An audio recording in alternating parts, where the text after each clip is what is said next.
Hey everyone, Amber from the Vault here. Welcome back to some more Fallout 3. We're gonna go ahead and just jump right back in, so I'll see you back in just a second. Let's go ahead and go in then. I think we've earned ourselves a little respite into a building probably full of more monsters. But hey, here we go. That's a fake terminal. We could click it just for fun. We won't bother. All right, air conditioning controls. Release schedule. Let's see. June, Captain Cosmos, Truth, Justice, and the Space American Way. Kid Wacky, Zany Hijinks. Grognak the Barbarian, Revenge of the Manchurian. Tales from the Front, Alaska Unbowed. July, Grognak, Salute to the Troops. Tales from the Front, Liberated Canada. Captain Cosmos, Invasion of the Black Planet. Drake Tungsten, Chrono Cowboy. August, Tales from the Front, The Red Terror. Underground Life, Vault Boy Special. Grognak the Barbarian, An Axe for All Ages. Ridiculous. Captain Cosmos, The Radioactive Spaceman from Space. I love it. All right, Requiem for an Antagonist. Grognak the Barbarian is an excellent comic for many reasons, but one of the most widely respected ones is the depth of its villains, from the cold-blooded manipulations of the Manchurian to the love-hate romance with Femra. Wow. The stories of Grognak's enemies are every bit as fascinating as his own tales. But for my money, no tale is more tragic and more fascinating than that of the Agonizer. Oh, sorry, my little heart. While never developed as fully and oh my god, I have to catch myself again. Let's start again. Let's try this again.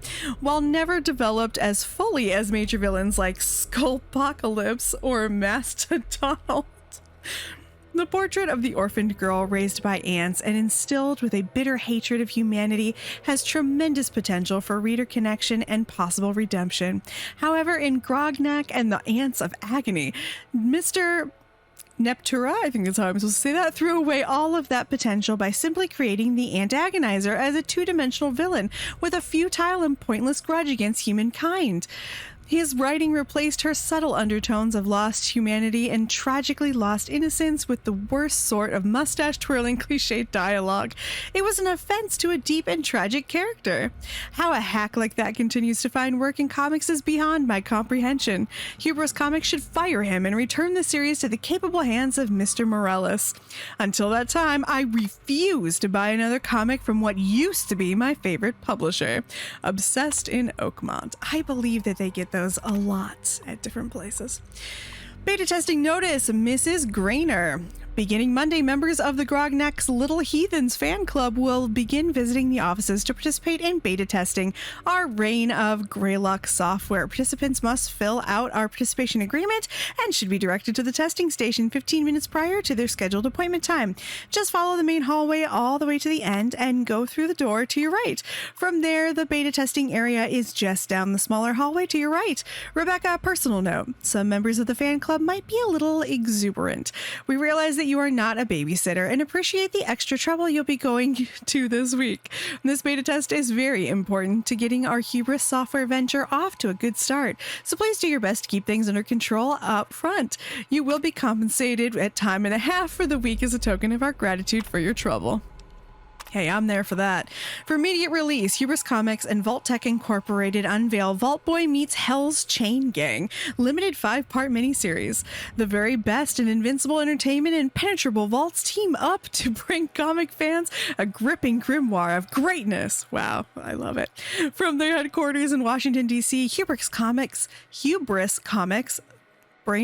mouth is not working with brain today, announced today plans to bring a beloved American icon into their Hubris Comics universe, none other than the beloved Vault Boy character. Vault Boy was the perfect choice for our new Hell's Chain Gang series, says Hubris Comics Chief of Publishing Peter Shiner, in which those valiant vigilantes take on Chairman Chang's Kami Cyborg Corps. Wow, brain. After all, Vault Boy knows a thing or two about going up against the Red Menace. Does he? Because he just has the vaults. Like, he didn't actually fight What? Okay, the 5-part miniseries will feature an alternate future in which Chinese communists have invaded America. Vault Boy and Hell's Chain Gang are the last best hope for America to break free from the shackles of communism in this cautionary tale of vigilance. It has always been Vault-Tec's mission to educate and protect our countrymen from the communist threat, commented Vault-Tec Public Relations Executive Joanne Strausser. This exciting project is a perfect opportunity to thrill young Americans while sending home an important message for all of us. Every good American must help shoulder the burden of freedom and always be wary of the communist threat. The first issue of this miniseries will be available on newsstands everywhere this holiday season. About Hubris Comics, a branch of Hubris Publishing, headquartered in Washington, D.C., has been producing printed entertainment since 2021. Ooh. Interesting. Hubris Comics are known for such popular properties as Grognak the Barbarian, Hell's Chain Gang, and The Inspector. Y'all started like right near the pandemic. Wow, okay, cool. It's so funny sometimes to play games that are set in the quote-unquote future. I love it. I fucking love it. Okay. Let's see. I wasn't sure if that was going to be a door I wanted to open or not. Okay. Let's see. Disarm. I love the idea that I would just leave it alone. Nope. I just want to leave it alone. I don't want to go ahead and actually save myself any trouble of getting blown up. Can I do this yet? There we go. I've disarmed it. Oh boy, now I'm going to have that Smashing Pumpkin song stuck in my head. Beta testing. We'll go there in a second. I did see a very obvious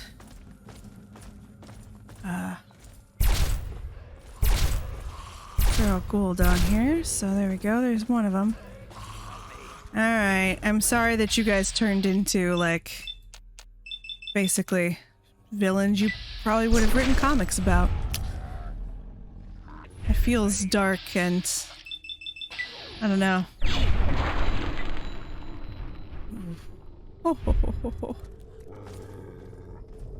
Love to see it. Love to see it. Alright, who else do we got? There's someone down there.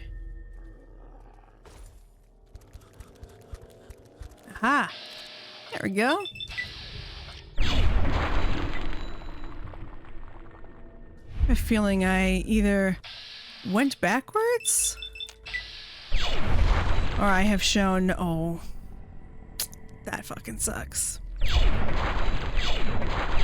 That sucks. Those are the times where I don't think it's fair that you get stuck in those fucking animations. I wish you could just cancel. But you can't. As I say, is this just an open door? Yes, okay. I don't want to load into any other areas right now. Let's go down.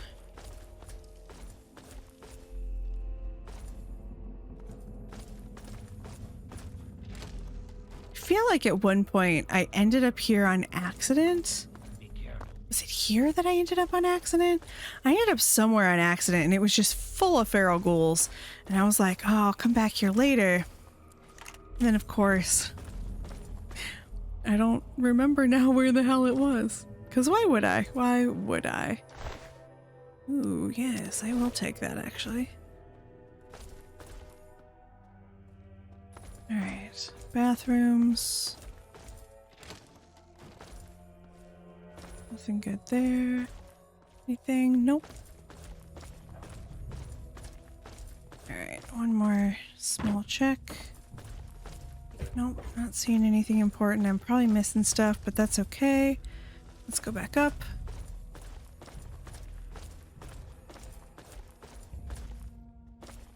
Don't think I really finished this area, so let's go back in here. Oh, I was gonna say these desks probably have bottle caps in them. I really shouldn't waste my time though. It's just not enough money, nor do I need the money. We're in the money.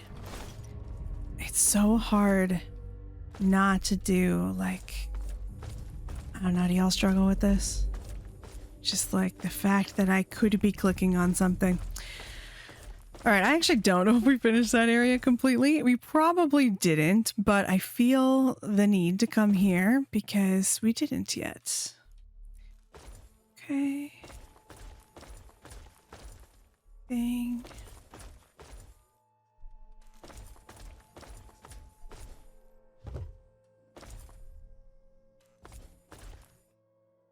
Oh, I love how quiet it is.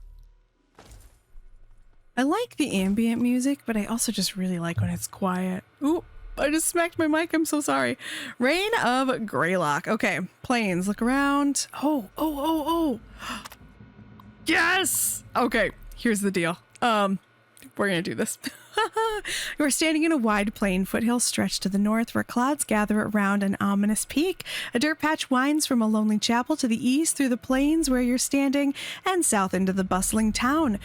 Wispy mists gather over marshland in the west. There is a thin tower, where a thin tower stands alone in the bog. All right, let's check our inventory real quick. We have a rusty sword, a drinking flask. Let's go north.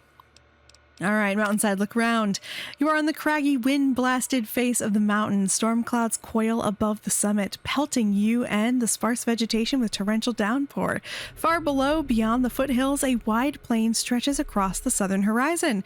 Greylock is here, spewing heresies. A glint between the rocks catches your eyes. Investigate the glint. You take a rough gemstone from the rocks. All right. Let's use Sword Greylock. Your puny weapons are useless on Greylock. Go south. All right, so let's go south. Town, look around. You're standing in the dusty market square of a quiet town. Many of the shops and homes lie abandoned, and the citizens that can be seen speak in hushed voices, casting furtive glances at the darkened skyline in the distant north. The ringing of an anvil breaks the silence regularly, where a mustachioed blacksmith bends over his work in a nearby tent. The blacksmith is here working. A priest is here drinking. Speak with the blacksmith. Your eyes water from the smoke and swarmy heat inside the tent. The huge man swipes sweat, that's an interesting way of saying that, from his bald head and looks up from his work. There's no shortage of work to be done with Greylock scaring everybody witless. Leave me to fill in my orders, stranger. With that, the blacksmith dismisses you from his tent and douses the hot blade in water, hissing with steam. The priest notices your approach and looks up from his swilling. Greylock has come and we are forsaken, he cries. He continues. As you recover from the stench of the priestly belch, you are told that the priest has fled from his nearby chapel. When Greylock arrived on the mountain, the dead in the cemetery began to rise and his congregation scattered. If you could rid the place of the zombies, he tells you, I'll give you the key and you can help yourself to the apothecary. All right. So let's go back north and let's see, which way was the... Oh. All right, which way do I need to go? Lonely Chapel to the east. Okay, so let's go east first. So chapel, look around.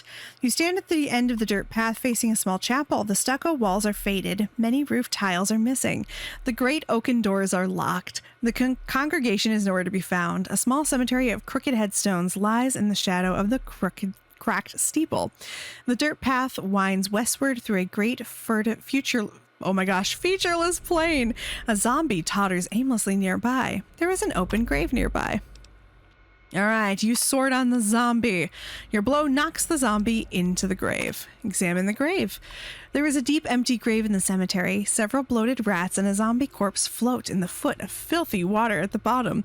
Don't fall in. A grotesque zombie head is stuck on a root near the top of the grave. You bag the horrific trophy as proof of your deed. All right, go west, and then we want to go south and speak to the priest. The priest drunkenly curses the undead who have defiled his church. You present him with the decapitated zombie head from your bag. Praise you, he hiccups. Perhaps Greylock's influence isn't so strong. With that, he turns his decanter over with the head and tosses it into the fireplace, where it bursts into purple flame and burns up almost instantly. I must gather the faithful. He presses a brass key to your palm. Oh. Okay, so we're jumping back in. The priest is drinking water, pouring over a thick leather-bound volume connected by a thick leather thong to his neck. Interesting. He notices you only when you come very close. Ah, good friend. Have you gone ahead to open the chapel? My body still aches with drink, I'm afraid, but soon as I gather the congregation and return myself, or I will return myself, I guess.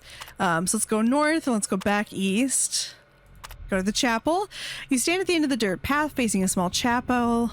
Okay. Yeah, okay. So I was gonna say let's examine the chapel. Dust motes hang lazily in the shafts. What does that mean? Dust motes? I don't think I've ever heard that. Shafts of a colored light stretching across the chapel from peaked windows. The pews, pulpit, and everything else is covered in a fine mist. There's a very deep stone cistern near the entrance. It is full to the brim with blessed water. There is more than enough here to fill your tiny flask. All right. Your flask is full of blessed water. All right. So go west. Let's talk to him again, I guess. Nope. He doesn't have anything else to say. Let's talk to him again. Nope, nothing there. Go north. All right, so I guess now we have to go west. Look around to the swamp. You were standing on a narrow stone path in a dark marsh. Greasy bubbles float to the top of the bog waters on either side and pop lazily, splattering your legs with muck and slime.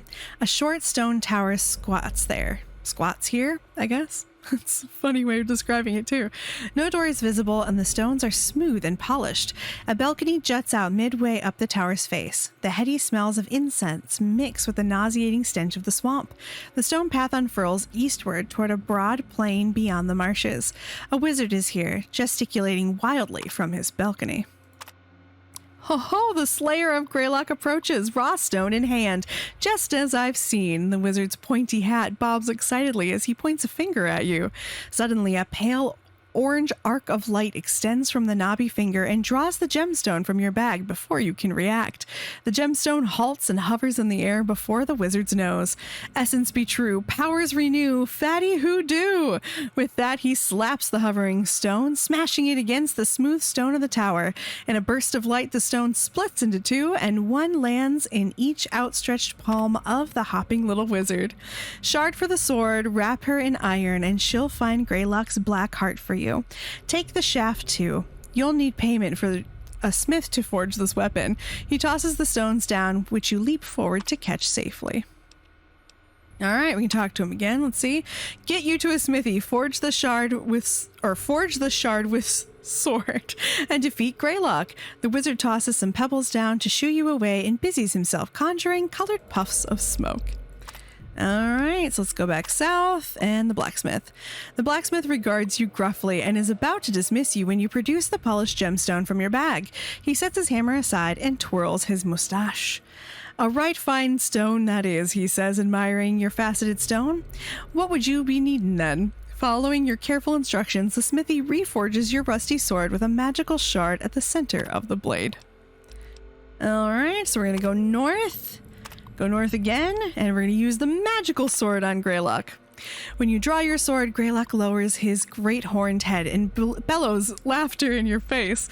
You grit your teeth and swing a mighty two-handed blow, the magical blade ringing clearly, even amid the tumult of throaty cackling. I hate that description, throaty cackling. Ugh.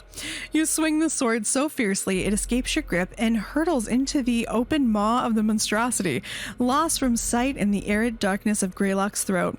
You step back as Greylock jerks his mouth shut and stands upright. He is still for a moment, then starts clawing at his neck. Muffled, a ringing can be heard as if it from a great distance.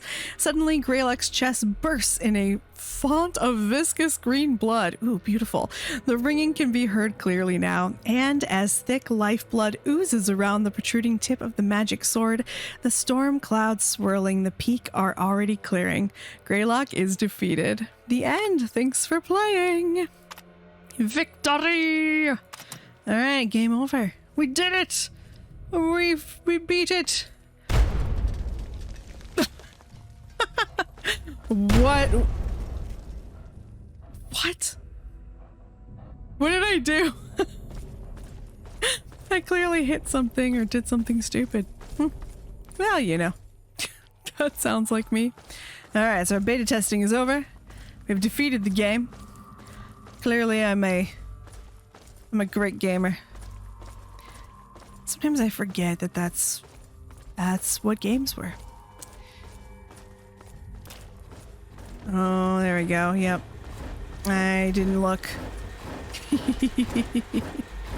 Oh, just stop. Just stop.